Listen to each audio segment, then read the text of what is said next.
Welcome back to the Stronger Than Autoimmune podcast, from Boardroom to Breakroom.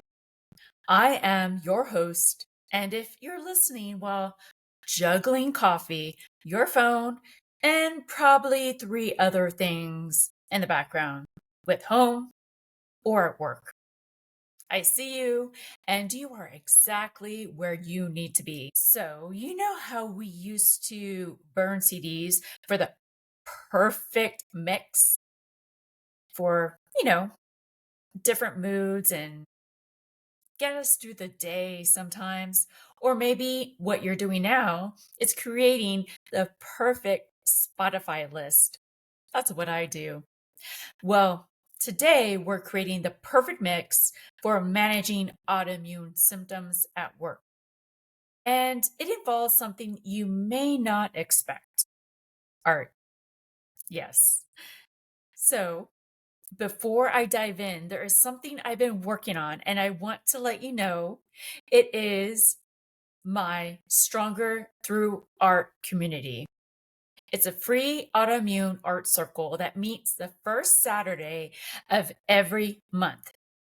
It's a safe place where we literally create our way through challenges. I'll share more details at the end. Okay, let's all be real for a minute. Raise your hand if you've ever been in a meeting and you are feeling awful.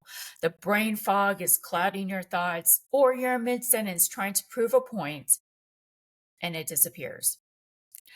Or you are so tired that you literally want to crawl under your desk and take a power nap. I get it. I've been there. And here's what I've learned: fighting our symptoms is like trying to force quit a frozen program. Sometimes you need a completely different approach. Check this out. This is the art connection. Recent research from the University of California has shown that creative activities can reduce markers in the body up to 25%.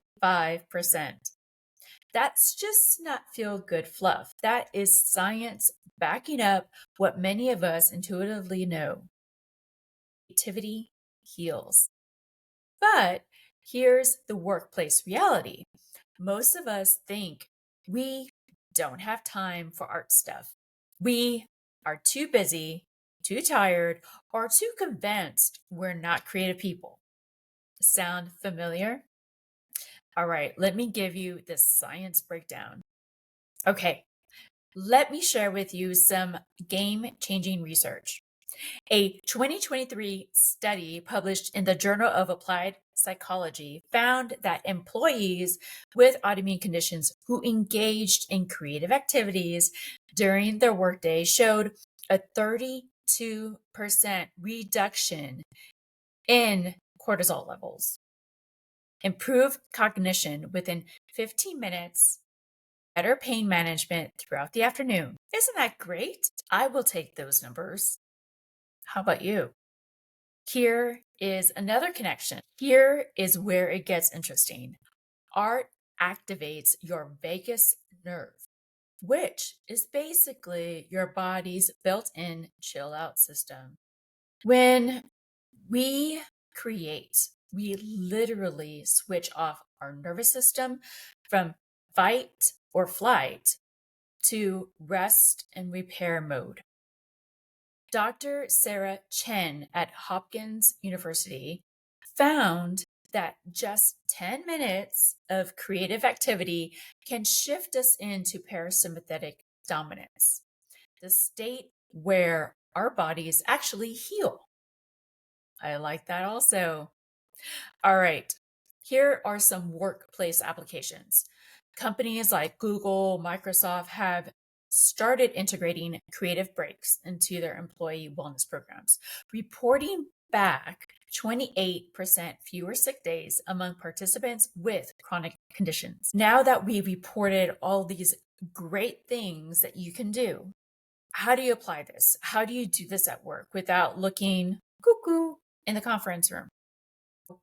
Here are some 5-minute desk solutions. All right, the first 5-minute desk solution is doodle meetings. Instead of mindlessly taking notes, which is kind of boring, try visual note taking. Like draw simple shapes, patterns, mind maps, and make them fun and creative so you can actually kind of remember them. I call this productive fidgeting. Try it out. Number two, the stress sketchbook. Keep a small sketch pad, notebook for those overwhelming moments. Draw circles, geometric shapes, anything that really comes to mind for 2 minutes, and it could reset your nervous system. Number three, color code your calendar. Make it fun, make it artsy, make your schedule into art. Use colors mindfully, the cool blues, more peaceful tasks, warm oranges for more energizing meetings. Number four, sticky note sculpture. Sounds pretty silly, but you could transform your workplace into more intentional sticky notes. Arrange them in patterns and gradients or mindful shapes on your desk, divider, or wall. Each note can hold a small goal, a gratitude, or just be part of the whole visual that makes you smile. It's a functional art that doubles as organization. Number five, walking gallery. Take photos, interesting textures, shadows, patterns. Act like you are a photographer during your lunch walk. Your phone becomes an art tool, and walking helps joint stiffness. Remember, you're not becoming the office artist, you're just becoming strategic on your wellness, which just happens to be creativity. All right, so here's something I wish I knew earlier, or I experimented earlier. Art is not just about doing the art, it's about feeling. When we create, we give our autoimmune emotions a place to go. Think of it like this: art is an emotional defragmentation. All of those scattered feelings about our diagnosis, our limitations, our frustrations, they get reorganized into something we can work with. A 2024 study in psychoneuroendocrinology. And if you're interested in hearing a podcast and getting deeper into that, I'll put the podcast into my show notes. Okay, going back to psychoneuroendocrinology, show that people with autoimmune conditions who engaged in expressive art therapy had 40% improvement in emotional regulation, reduced inflammatory markers, better workplace relationships. Win-win. All right, here's your action step for this week. Small challenge, very simple. The Monday morning art minute.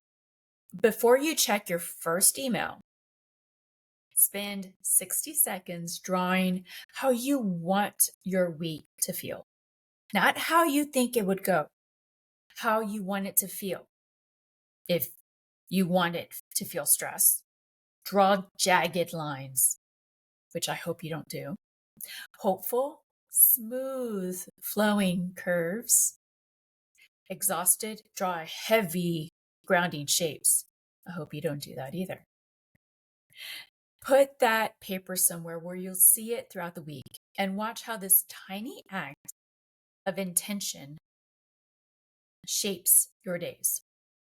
Okay, so if you want to show off or if you want accountability, DM me, Instagram, or email me your picture. I'd be happy to check it out and support you.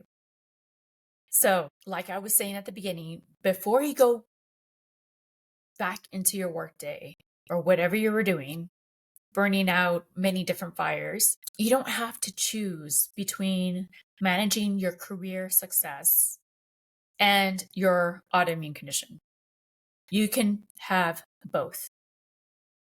You just have to be gentle with yourself. And speaking of gentle places, you should join me at the Stronger Through Art. It's a free autoimmune art circle.